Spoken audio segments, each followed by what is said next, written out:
Respected faculty members and my dear students, good evening to everyone. The behalf of IIC SVC Chennai, we welcome you all for the webinar on social entrepreneurship. So this session is going to be handled by Mrs. Anika Malar Madam from HSS Department, Assistant Professor, HSS Department, and the Innovation Ambassador of IIC SVC Chennai. So, on behalf of IIC SVC, we welcome you, Madam, to deliver the topic on social entrepreneurship. Now, I will hand Thank over the you. session to Madam. Thank you, Madam. Thank you, sir. Yes. Is the slide visible? Um, Yes, ma'am. okay. Yes, ma'am.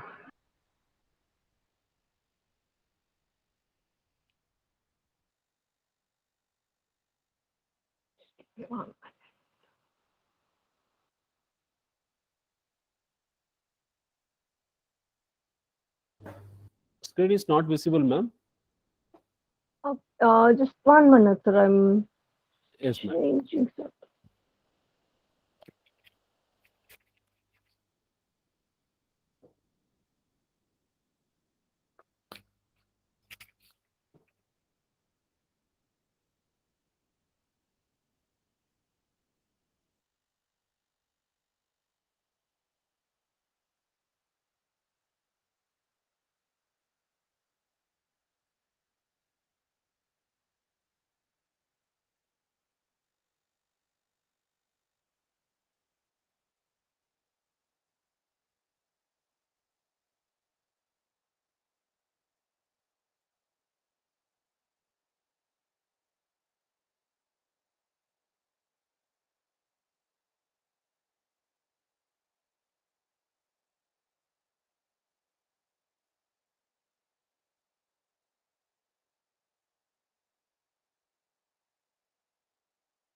Just a minute. Yes, ma'am. Visible, ma'am. Okay, sir. Thank you. Okay. Oh, So the topic that has been given to me is social entrepreneurship, right? And the main objective of this webinar is to help you understand what is meant by social entrepreneurship and to know about the different types of social entrepreneurship, relate the qualities of a successful social entrepreneur, analyze the type of social entrepreneurship that could probably be suitable for oneself, and to understand the pros and cons of social entrepreneurship.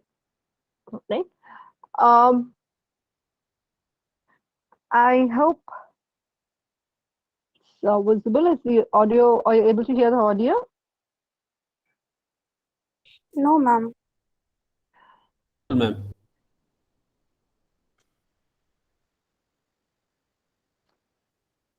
The video is playing. Yes, now is audible.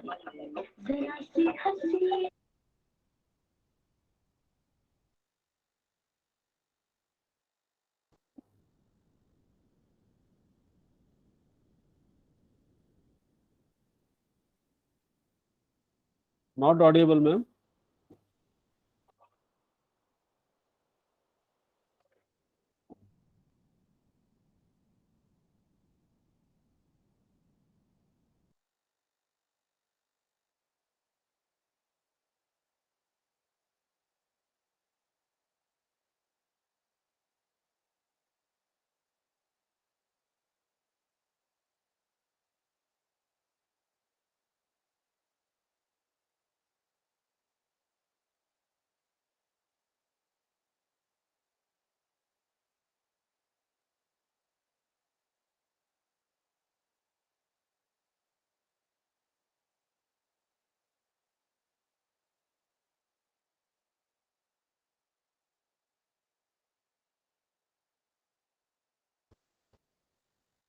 Just a minute, students.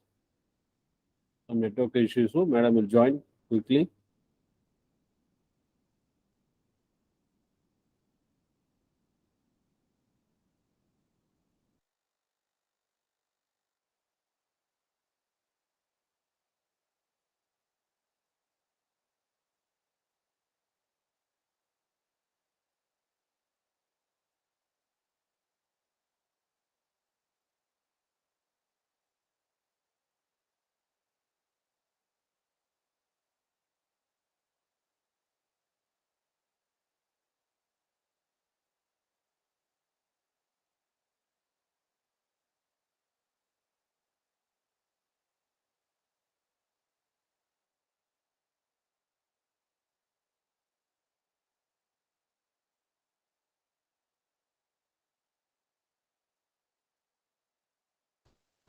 Yes, visible, ma'am.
Okay, so can someone tell me how Amul is related to the whole topic that we are dealing with today?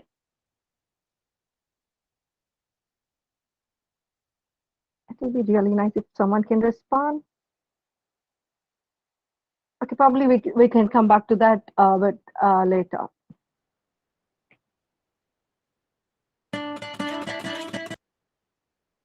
So, what is social entrepreneurship? Social entrepreneurship is a for profit business model that strives to make a positive impact on social issues or the environment.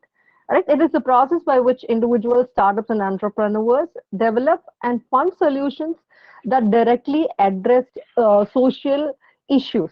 So, entrepreneur, we all are very familiar with, right? Entrepreneur, someone who starts a business on their own, right? And a social entrepreneur is someone who's starting a business for a cause, a social cause, to make a change in the society, to bring about some improvement, for upliftment of a certain community, etc. So, what are the types of social entrepreneurs that are there right now? There are four main types, which is the community social entrepreneur, the non-profit social entrepreneur, the transformational social entrepreneur, and the global social entrepreneur. When we talk about the community social entrepreneur, we are talking about someone who seeks to serve the social needs of a community within a small geographical area, within a small locality, right? It could be something as simple as like creating job opportunities for the marginalized members. When we say marginalized members, we can, in other term, the the community which is the minority community, maybe, right? And these entrepreneurs are generally very small organizations, right? And one very good example will be microfinance loans, uh, wherein loans are made available for women in certain communities to start their own business, maybe even a trailering business right at home, all right? And these entrepreneurs work directly with the members in the community. And the whole process is a little bit delayed because it is community based, very small uh, entrepreneurial venture, right? And this is very suitable for those of you if you want to make some small change in your very own locality, where you want to bring about a small change which can lead to a ripple effect.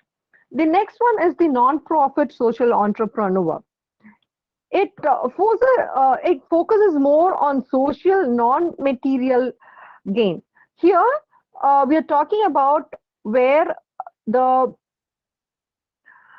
society as a whole, the society is being given more importance and prominence than the business itself, right? And in this kind of a venture, what happens is the entrepreneur reinvests whatever profit they get into the business for furthering or expanding whatever it is that they have started, and so that it spreads over. All right.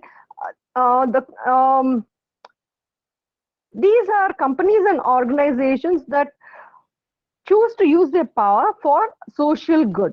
All right. And it leads to changing the poor employee residential buildings, things like that.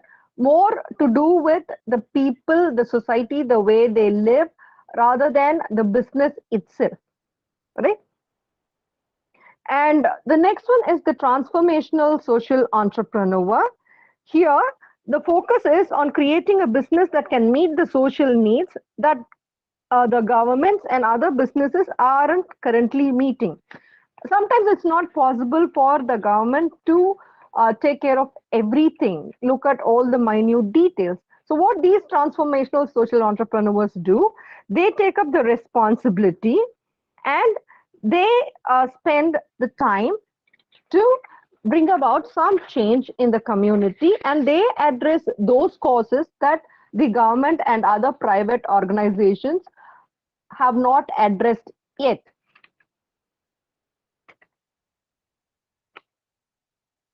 The last one is the global social entrepreneur. Here, what these entrepreneurs do is they completely change the social system in order to meet the major social needs globally. When we said community, we were talking about a small group of people. When we said non-profit, we were again talking about the material well-being of the person. Transformational, we were talking about those problems and issues in the society that neither the government nor other private organizations are addressing. So these were all three were still localized, right? When we say global, we are talking about a larger level, right? International level, where we are trying to lift a certain community or a group of people to be at par with the global society.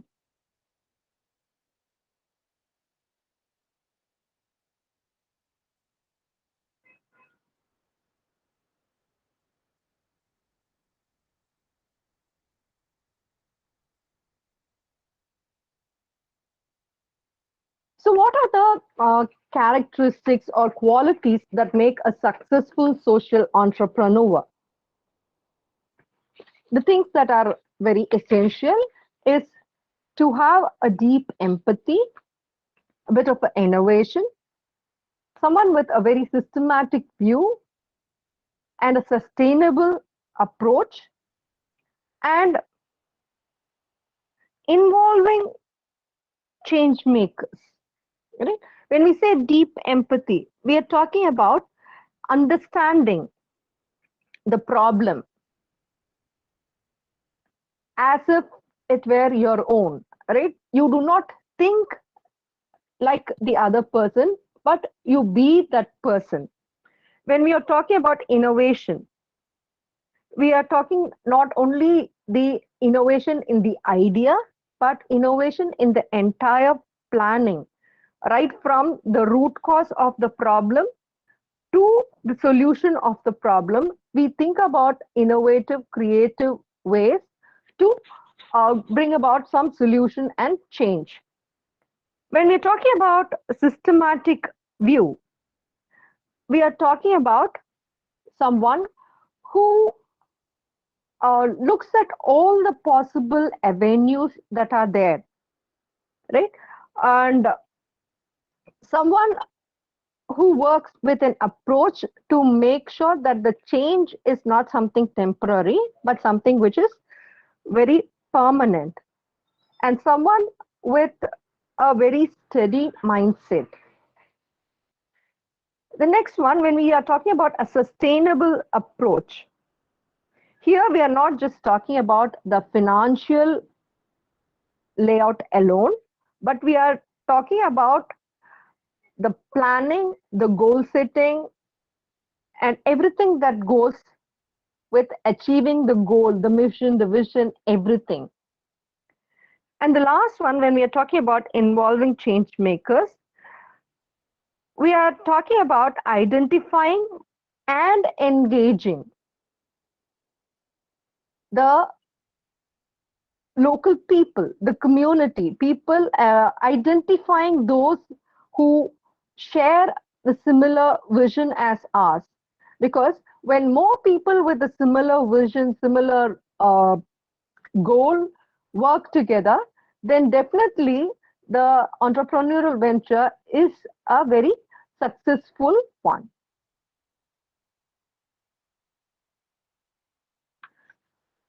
So we are talking about social entrepreneurship, social entrepreneur characteristics, all these things. So why do we need social entrepreneurs? What is their role in the society? Social entrepreneurs are those who provide inspiration for other people who may be searching for purpose and meaning in the work they do.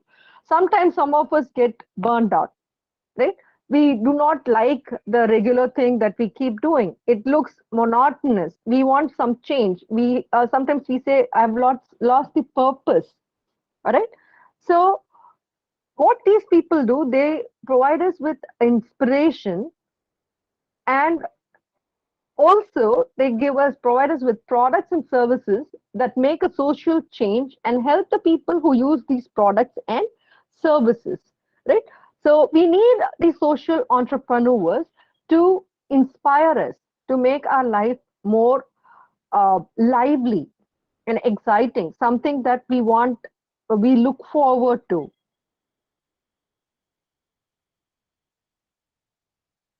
So all of this is fine. The one question that we may have in our mind is how to pick a social entrepreneurship idea. How do I come to know that this is something that I want to do? Or I would like to be a social entrepreneur. So how do I think of things? How do I come up with something? Right? And one thing when you are looking about the whole entrepreneurial thing is you must keep in mind, as I said in the beginning, it is for profit, right? It's going to be for profit. At the same time, look for a solution for a problem that exists in the society, bring about a change, right? So there is a lot of a thinking process that should happen before you just say, I want to be an entrepreneur. So the few things that you need to keep in mind is define your passions and area of interest. Identify the existing market gaps. Identify your key strengths and skills and decide on a business model.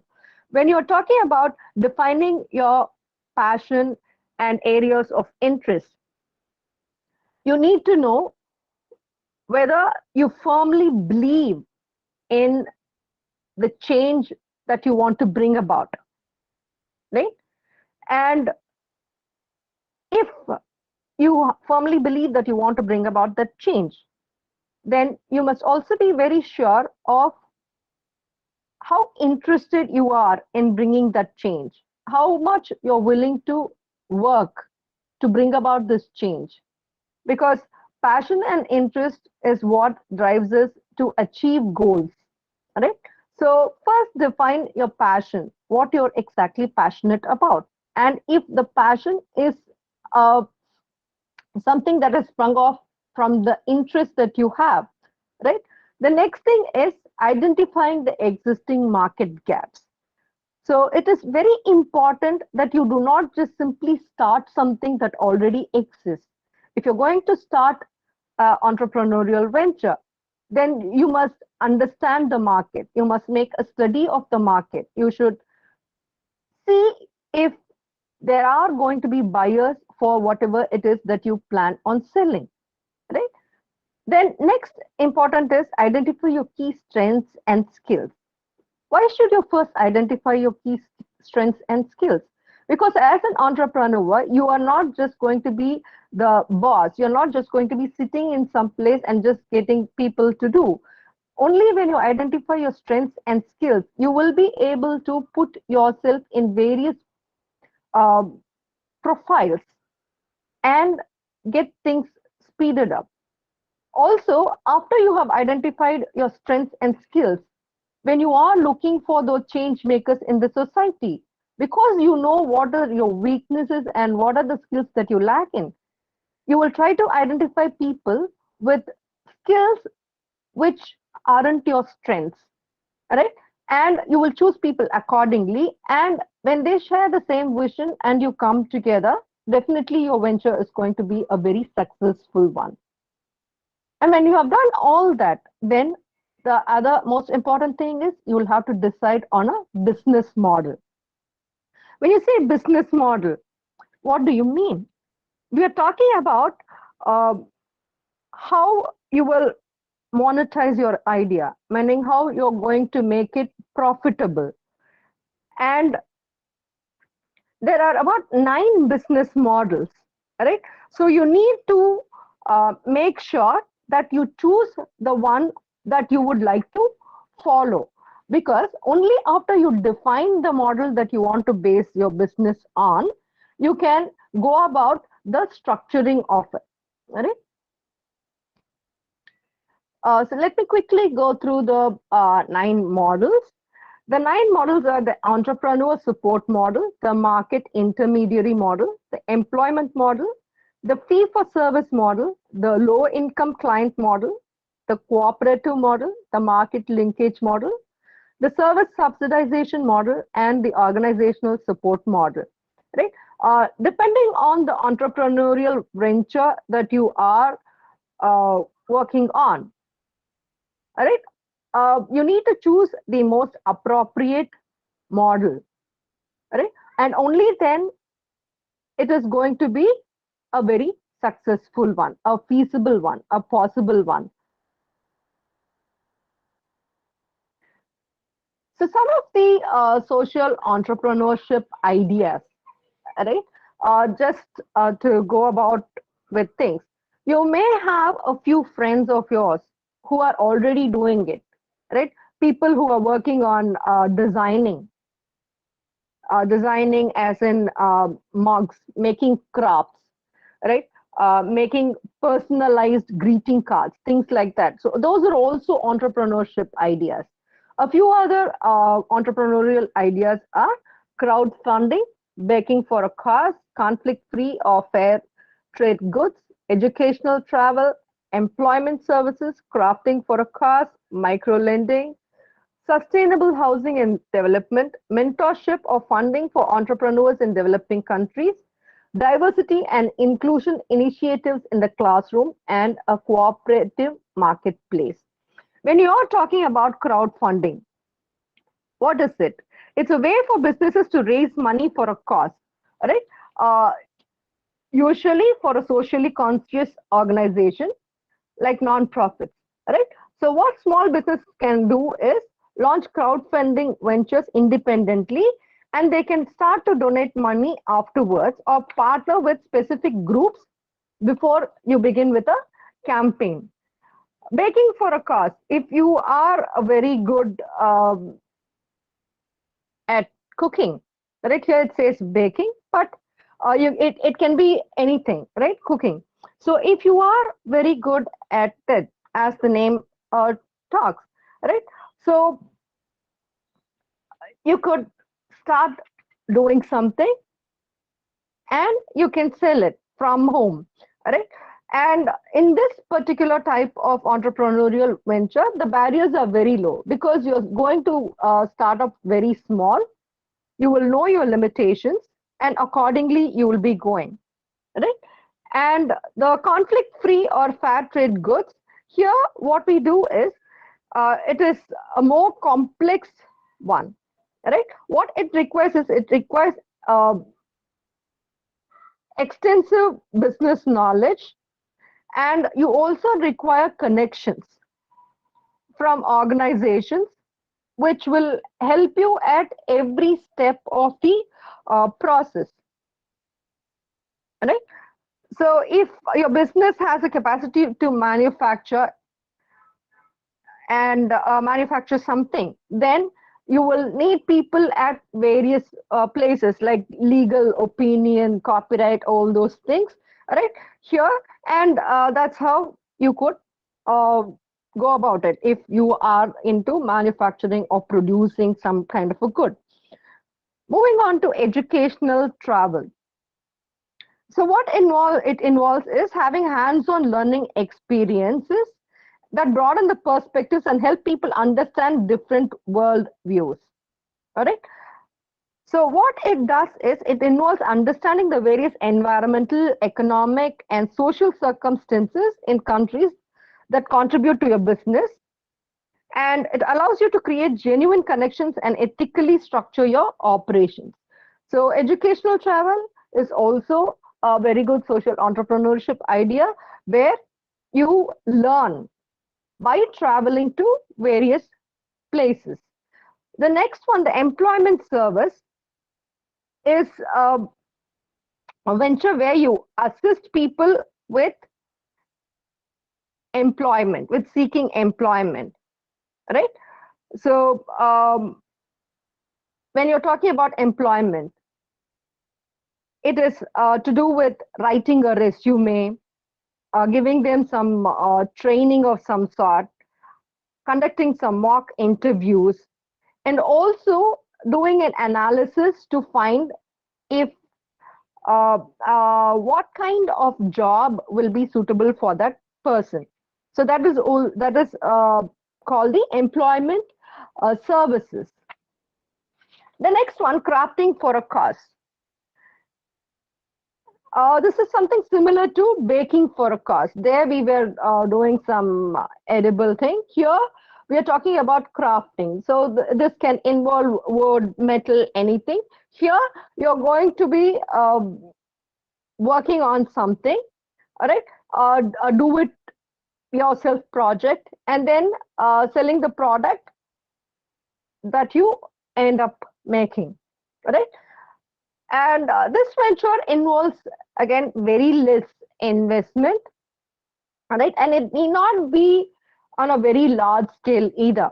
Similar to the baking one, it can still be a small scale. It can be something very unique, and you can probably make these and give it for charity, right?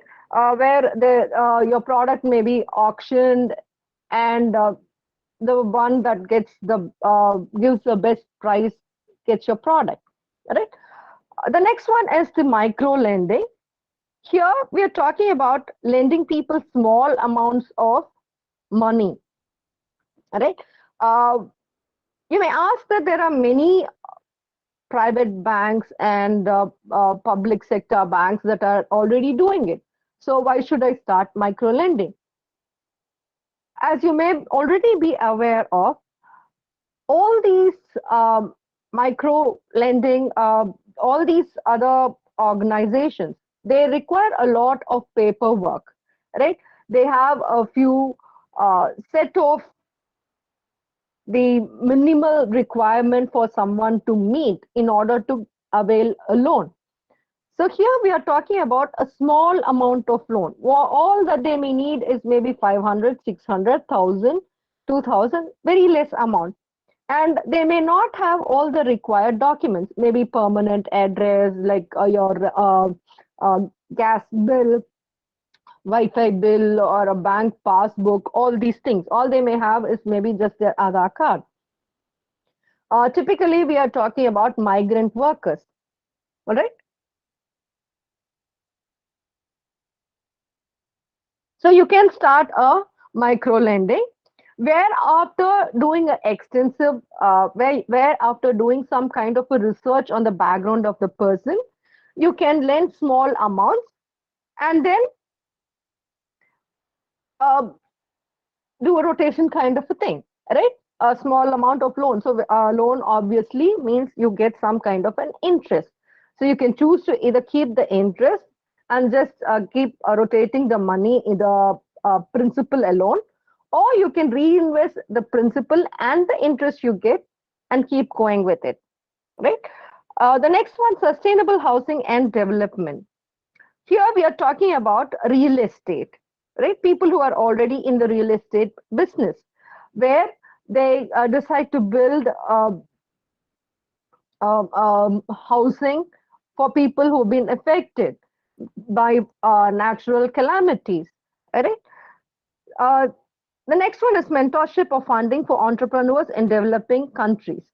So, mentorship we already know. So, you can start up an entrepreneurial venture where you mentor others on how to become an entrepreneur. What is the process involved, and what are the paperwork that they will have to do? So that way, you could start an entrepreneurial venture where you only mentor, or sometimes you can begin a startup where you begin to fund for the entrepreneurial ventures. All right. The next one is diversity and inclusion initiatives in the classroom. When we say diversity and inclusion initiatives in the classroom, what we're talking about is to use resources that represent all groups of people and help students learn about people that may be different from them. And this is a socially conscious venture, and it helps people understand everyone for who they are and give people the respect they deserve and accept them as they are, right?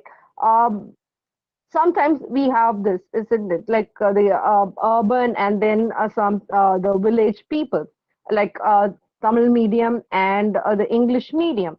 So even there it's on a smaller level. When we are talking about diversity and inclusion, we are talking about people being divided through society, finance, various other things. And inclusion talks about including them, making them feel one among us, right? This is something that can be done even in the at the classroom level, where you understand the background of the other person and you educate the rest of the class on where they come from and how we can help them improve or change the way they are if they require it, right? The last one is a cooperative marketplace. Here what we are talking about is, we are talking about a small booth maybe where we sell all these probably crafting for a cost thing, baking for a cost, all these goods, crafts that we have made, right? And we are talking about a cooperative marketplace, a place where all these goods that we have um, created, products that we have made, can be sold under one roof. So you can maybe start a small place if you are able to set aside a place in your house.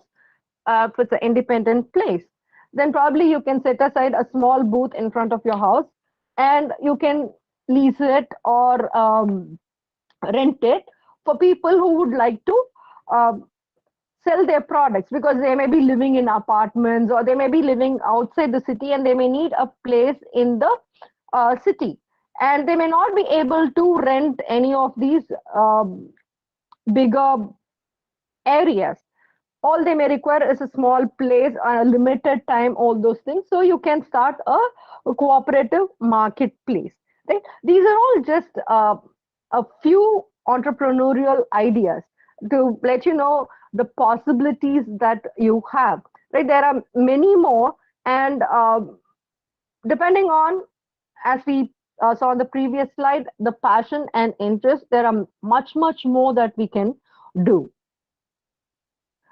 So all this is fine. So is it going to be really rosy? Like, I want to begin a business and I can become a business person, my passion, my drive, identifying the skill, strength, is that going to be fine? Is that going to be absolutely wonderful and I'm not going to have any issues. Definitely not. Whenever we are starting something new, there is definitely going to be a lot of barriers, obstacles that are going to be there in our path, right? It's not always going to be a very rosy road to cross. There are going to be thorns. So, what are the thorns when it comes to entrepreneurial ventures, right? Uh, a few that I have listed here is obtaining finance, backlash, not focusing on profit, burnout, lack of public knowledge, not many success cases, not having a substantial support structure, and marketing. As the name suggests, obtaining finance, right? When you say you're going to be an entrepreneur, when you're looking for someone to fund your work, when it is not as small as maybe big for a cause or craft for a cross, you definitely need some amount of finance. And when you go looking, it is not always very comfortable and it's not always successful. There may be a few banks, a few lending agencies that you may have to approach before you convince them that your business is going to be a successful one and you're going to repay the loan. All right. The next one is a backlash. So, as we already said, this is a social entrepreneurship where you are trying to bring about some kind of a change to the society, a permanent one. And people are in a very set mind and a mentality. So, the first time that you say something, you are trying to bring about some kind of a change. They are not going to be happy about it, right? The more controversial your cause, there's going to be more backlash, meaning that people are going to be a bit negative about it, right? They may uh, be abusive in their words also, right? And criticism. So when you are criticized, when someone says like, no, this is not a good thing, don't do all those things, are you mad? Definitely it becomes a barrier because we also start thinking that whatever we have thought is not a very uh, good one. It's not going to be possible. So we decide to give up on it. The next thing, not focusing on profit. One thing that as a entrepreneur you should remember is it is for profit, right? Just because it is a social entrepreneurship, it doesn't mean that you are not going to look for profit. Many social entrepreneurs, what they do is they are also sometimes social activists. So what they decide on doing is just because they are activists, they forget that it is still a business. Entrepreneurial venture is still a business, right? So you do not just focus on bringing about the change, but you also concentrate on bringing about making some profit so that it is a successful one and there are more and your business can expand and you can help more people and bring about a larger change than what you begin with. Burnout. What happens is in all the excitement to bring about the change, what we do is we start exhausting ourselves. So day in, day out, no sleep, no rest, and we want to be everywhere. We want to be doing everything. We want to play all the roles involved in this venture. Eventually, not have any time for ourselves. What this leads to is burnout. When you say burnout, what it means is eventually your brain stops working, right? Uh, it just stops functioning, right? You stop having a balanced life. When we say balance, there should always be a balance between your work life and your personal life. Your work life shouldn't start taking up your personal life, right? So then what happens is you alienate yourself from the family and eventually you lose the purpose of even living. So that is something that you should be very careful that you don't end up with. Lack of public knowledge. Once you have started a venture, most of the ventures fail because those those whom we have made the product aren't aware that there is something like this that exists. So it is important that we let the public know, advertise our product, let them know through some means that there is such a product that exists.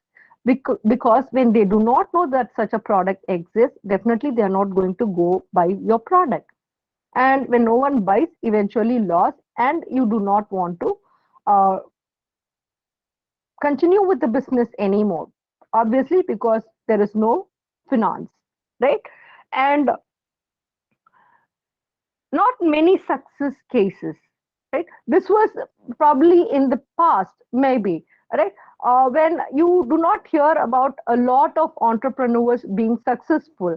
Sometimes we hear that they started something, and then after some time we hear nothing about them, right? So that also puts the fear in us. We also start thinking that we may end up like them. We may not be as successful as a few, because the success rate is not uh, huge, right?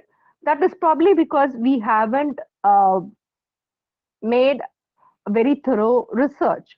Maybe the very model we started with, maybe the gap that we identified is not necessarily a gap. Maybe the public don't need that product, but we saw the gap and we decided to go with it. That's also something that we need to analyze and make a decision very carefully, right? Not having a substantial support structure. When we are talking about a substantial support structure, it's not just financial, it is not just the people at home, right?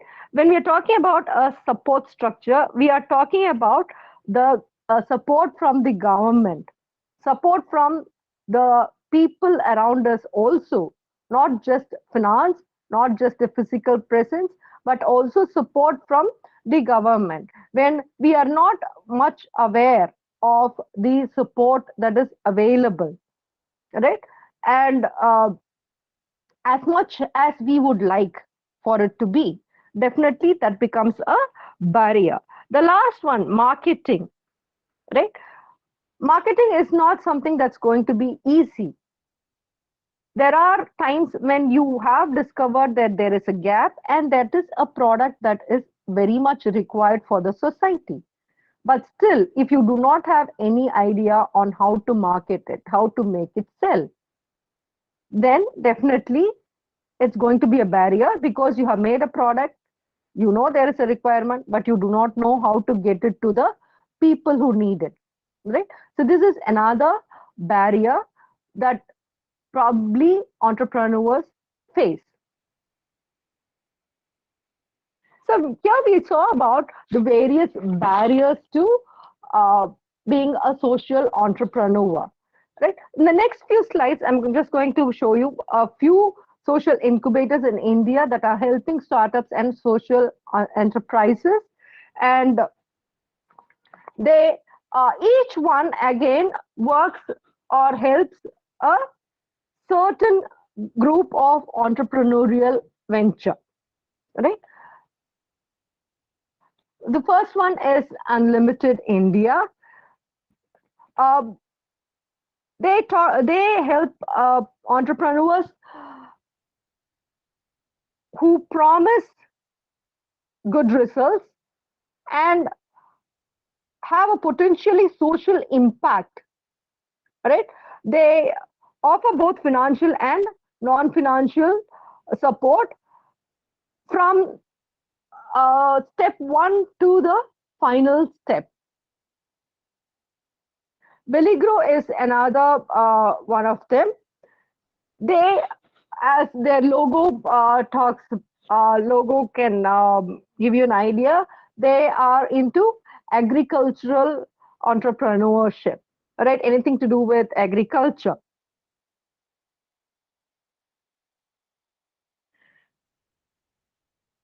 Action for India.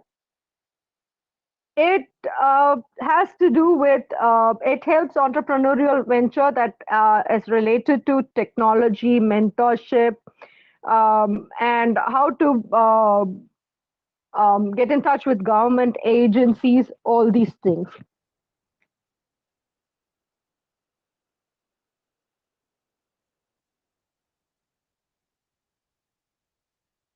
The Deshpande Foundation, here they believe in entrepreneurial ventures that are well planned and have a well developed solution, right? Because they want to finance only those entrepreneurial ventures which have a long term impact, right? And basically for the social cause. Here, what they do is they get you in touch with the other entrepreneurs in the similar field as you would like to venture in, so that you can learn from them on how to proceed with your own venture. RTBI, which is Rural Technology and Business Incubator, it is an initiative by IIT Madras and it was set up in 2006. Right? These people again help with science and technology based entrepreneurial ventures which work towards the rural and social inclusion. DASRA is something that works on eliminating poverty, right? And it helps entrepreneurial ventures which deal with sanitization, governance, to do with adolescent girls and their issues related to them. Opaya, it's a venture that again deals with eliminating poverty, but they help entrepreneurial ventures that work towards giving employment, right? Through various processes. It could be help with writing resume, etc., or identifying the field that is suitable or giving them training for any of those entrepreneurial ventures. Upaya helps.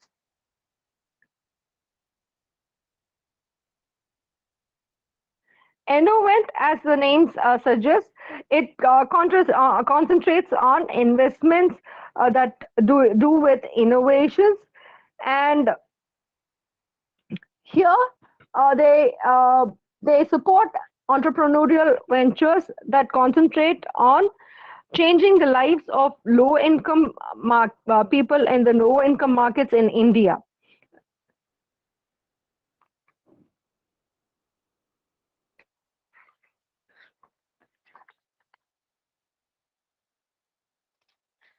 Center for Innovation, Incubation and Entrepreneurship. This is a setup that was done in IIM Ahmedabad in 2007, and they have helped more than 50 ventures.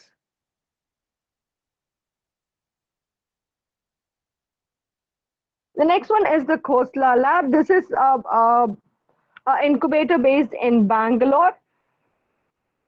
It again helps people with entrepreneurial ventures in technology, and it believes in helping people who can bring about change or solve problems at a larger scale.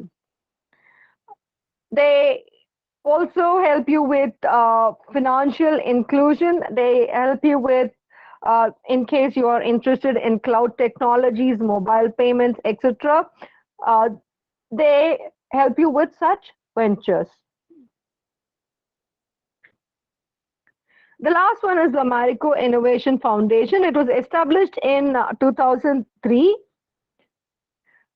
It supports entrepreneurial ventures that have a direct impact, right?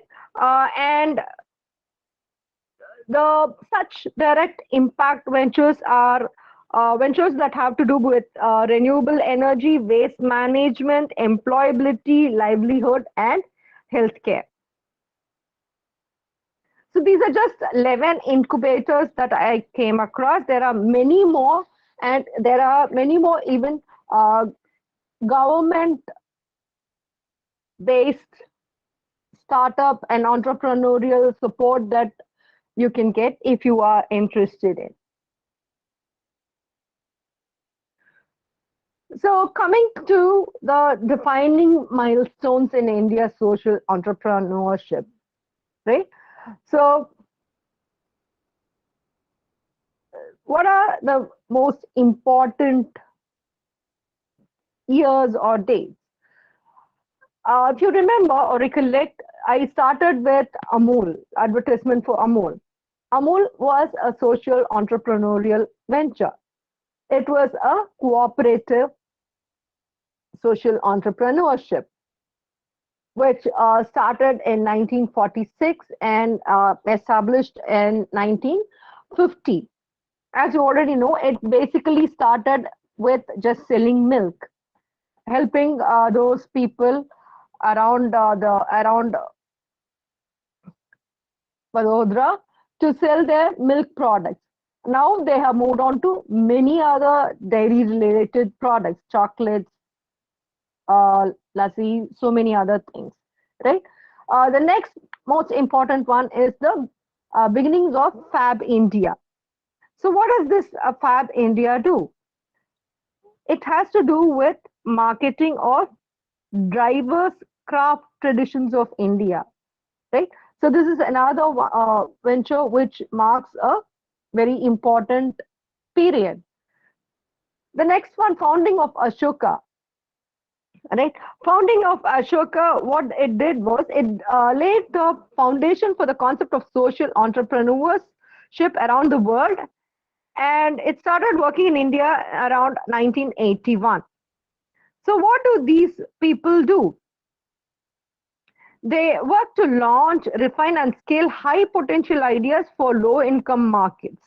And it has been a very successful model.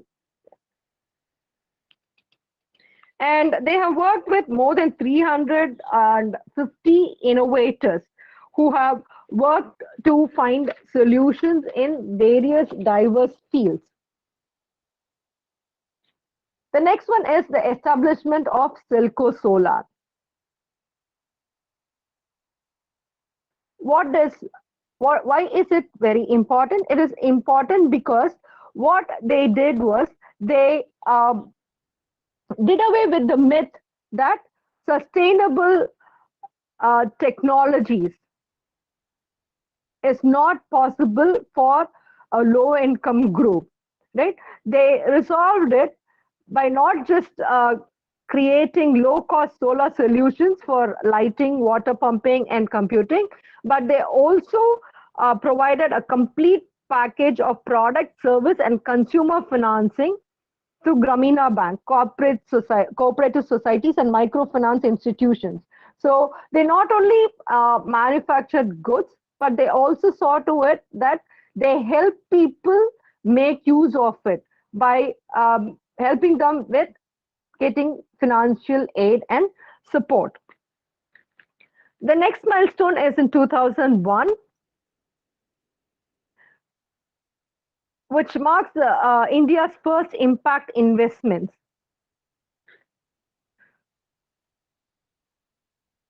So what it did was Acumen Fund, a corporate, what they did is they focus on ventures internationally initially.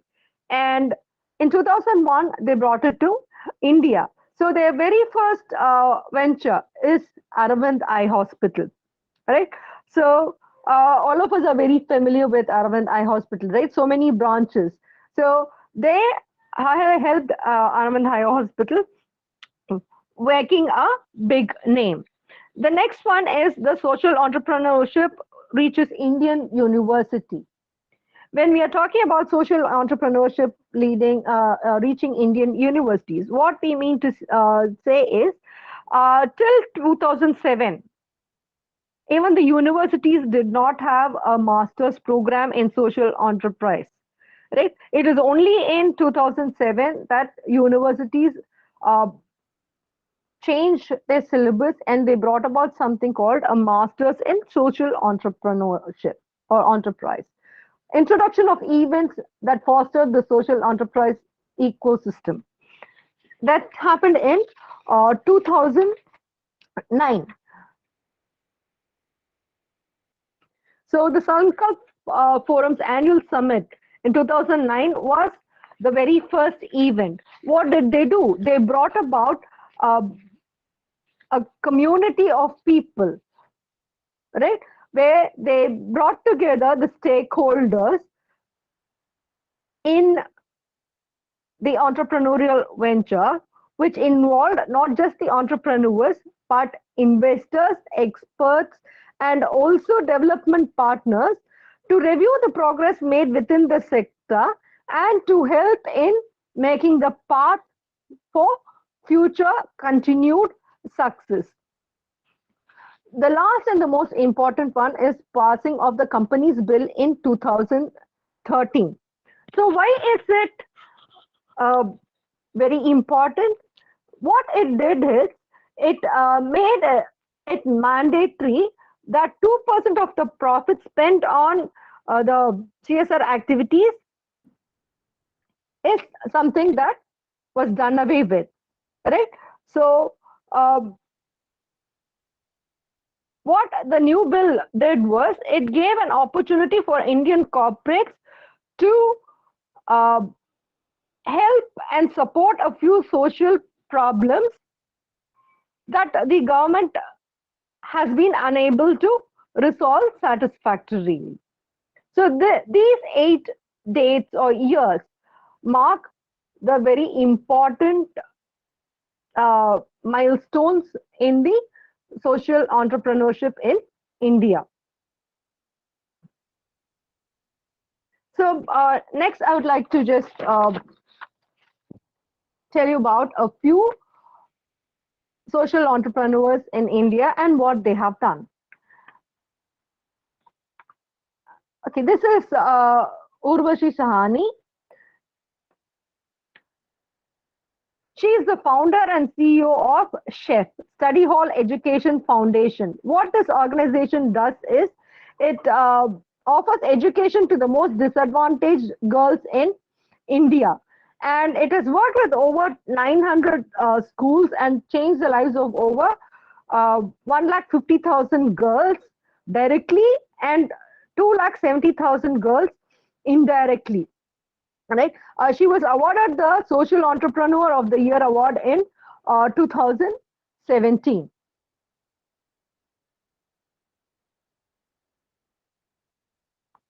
This is Harish Hande, and he is the CEO and founder of Selco. We already saw, right, the making sustainable energy, renewable energy reachable to uh, people with a low income background.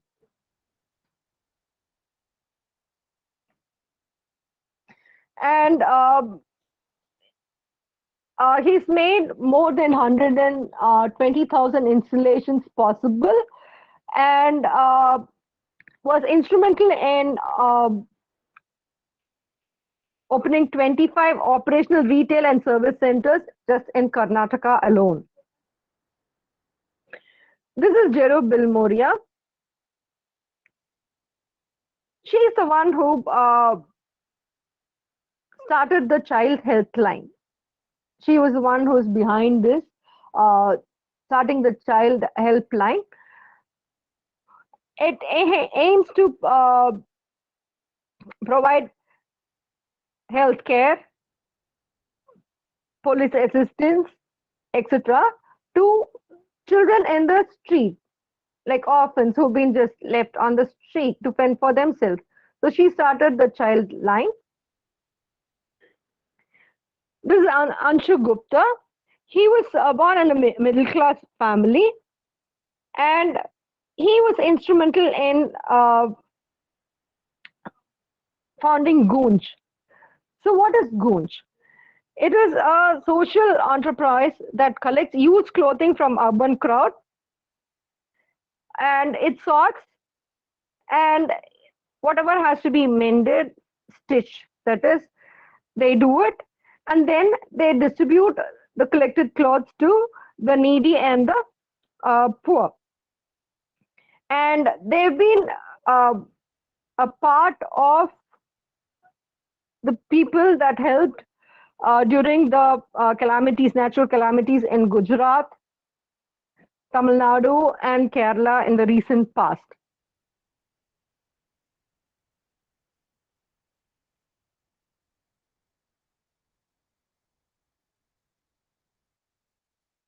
This is Santosh Parlekar. He was instrumental in starting People Tree. People Tree is a venture that aims to impart formal training and provides them with reputable jobs in companies across the country. It has been operating since 2007.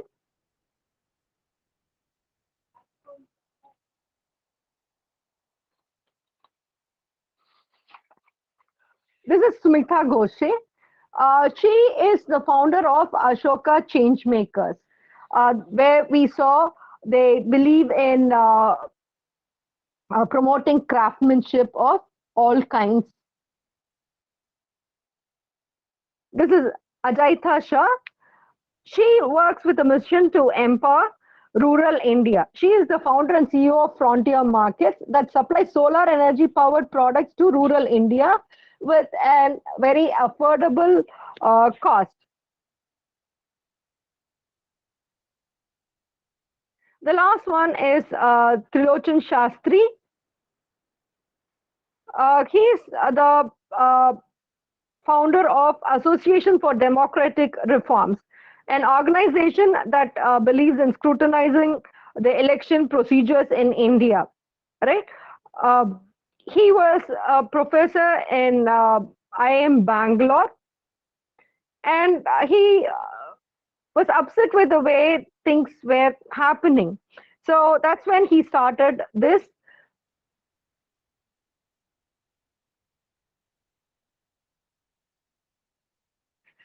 So while going through a lot of these entrepreneurship and entrepreneurial things,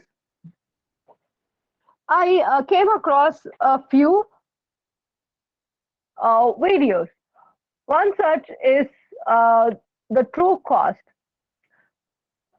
It's a documentary which talks about exploitation of workers in the fashion industry. We usually see the models, modeling, catwalking, etc. This documentary talks about the poor way that these people are treated, and it talks about an entrepreneur.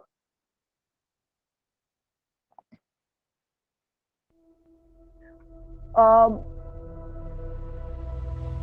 so I'd like to just share this clip with you. It's for about a minute.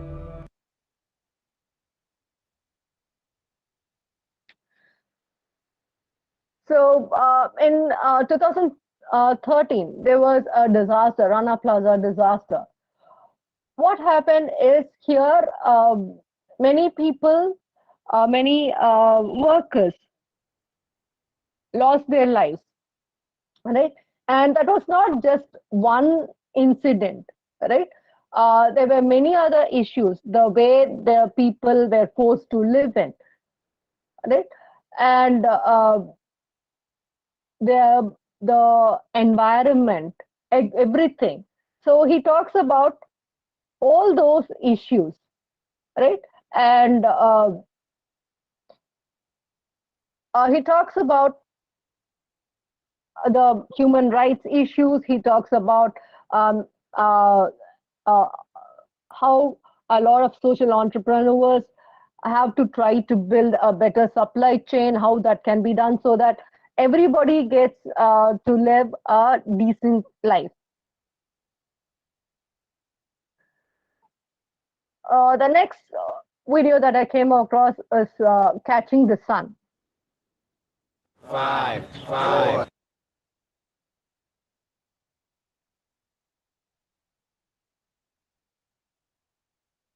And not just foreign ones, there are a few of our own entrepreneurs. Padman, right? Um,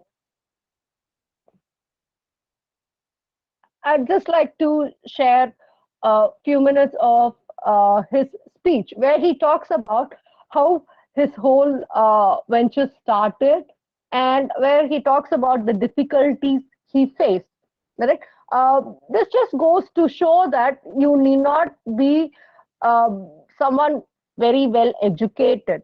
Because when we were talking about who can be an entrepreneur, the characteristic, we were talking about passion, interest, all those things, right? So I'd like to just share this short video.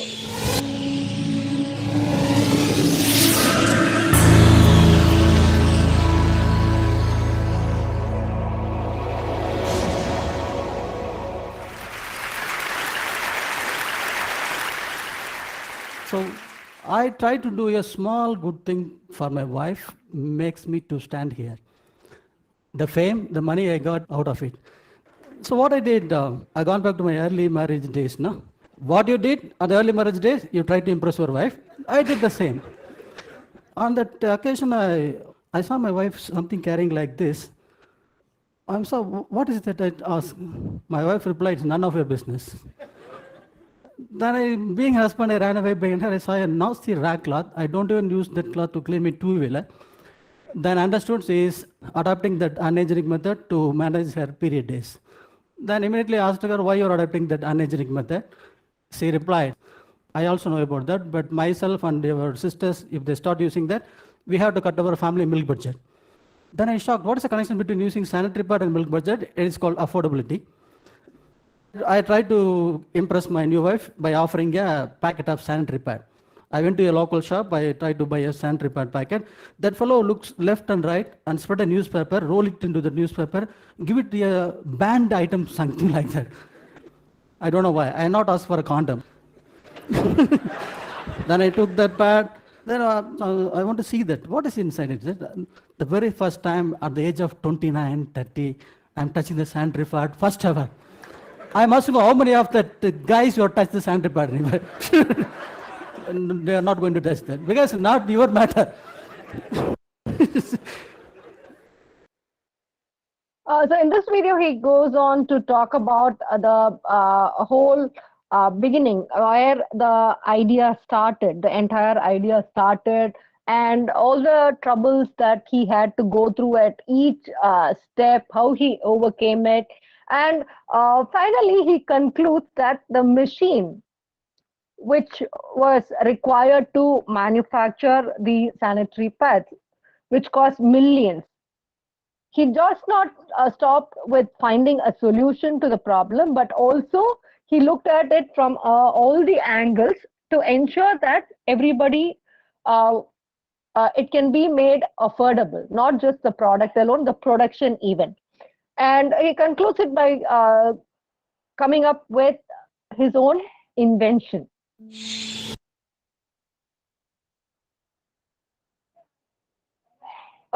are some of the resources that I referred to. And thank you for your patience. Are there any questions? Thank you, madam. Thank you. Thank you, sir. Thank you, sir. Dear students, faculty members, any other questions regarding the presentation? You may ask to the madam. Dear students and faculty members, any questions you may ask madam regarding the social webinar on social entrepreneurship? Any questions? Okay, so you may ask. Okay, thank you, Harish. Thank you. So you may fill the feedback link is given. I think it's active now. You may fill the feedback form. Certificates will be within 3 to 4 days, we will send to your mail ID. Okay, right. Behalf of IAC SPC, we thank our madam, Ms. Anisha Mallar, Assistant Professor and Innovation Ambassador, Humanities and Social Science, for the wonderful presentation on social entrepreneurship. Thank you, madam. Behalf of IAC, we will thank you for your wonderful presentation. Thank you, madam. Thank you, sir. Thank you for the opportunity. Thank you, madam. Thank you, dear students. You may fill the feedback form. Later on, you will leave our GMT link. Thank you. Thank you all. Thank you for your all patient listening. Thank you.